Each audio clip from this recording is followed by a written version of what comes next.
एक दिन मैं अपने दो बड़े भाइयों के साथ घर पर थी।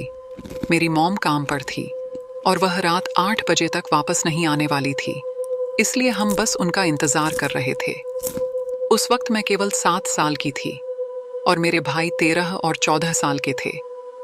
वे मेरा बहुत ध्यान रखते थे। मुझे यह घटना इतनी अच्छी तरह से याद है कि मुझे नहीं लगता कि कोई भी चीज मुझे इस घटना को भुला सकती है। और कभी कभी मुझे इसके कारण बुरे सपने आते हैं। उस वक्त मैं और मेरे भाई खाना खा रहे होते थे। अचानक दरवाजे की घंटी बजी।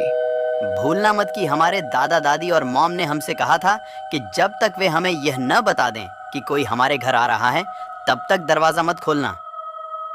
मेरे दूसरे भाई ने हमें दरवाजे के पास न जाने के लिए कहा था। हालांकि सबसे बड़े भाई ने तुम डरपोक हो कहकर दरवाजे के पास गया। दरवाजा खोलने पहले उसने खिड़की से बाहर देखा और तुरंत नीचे झुक गया। ऐसा लग रहा था जैसे उसने अभी अभी कोई भूत देख लिया हो। दूसरे भाई ने भी बाहर देखा और जल्दी से पर्दा खींच दिया। क्या हो रहा है? मैंने पूछा, लेकिन मेरे पहले भाई ने कुछ कहे बगैर किचन से एक बड़ा अजीब चाकू लिया। मुझे फोन दो, जल्दी। उसके हाथ में काली मिर्च स्प्रे भी अब देख सकती थी। मैंने उसे फोन दिया और मैं एक छोटी और भोली लड़की थी, इसलिए मैं अनजाने में दरवाजे के पास पहुंची और मैंने दरवाजा खोला। तभी मेरा दूसरा भाई आया और उसने मुझे लेके दौड़ना शुरू कर दिया।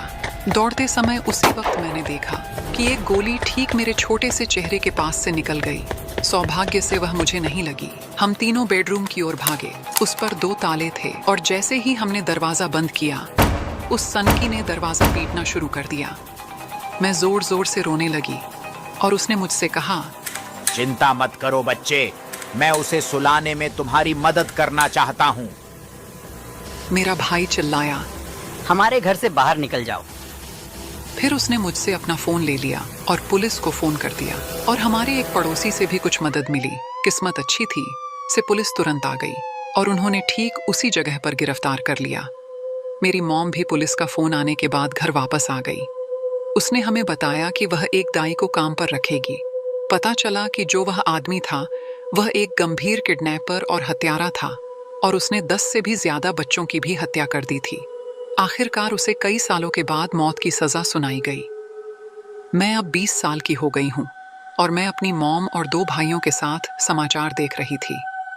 वहां एक हत्या का मामला था। 2 छोटे लड़कों की उनके घर में हत्या कर दी गई थी।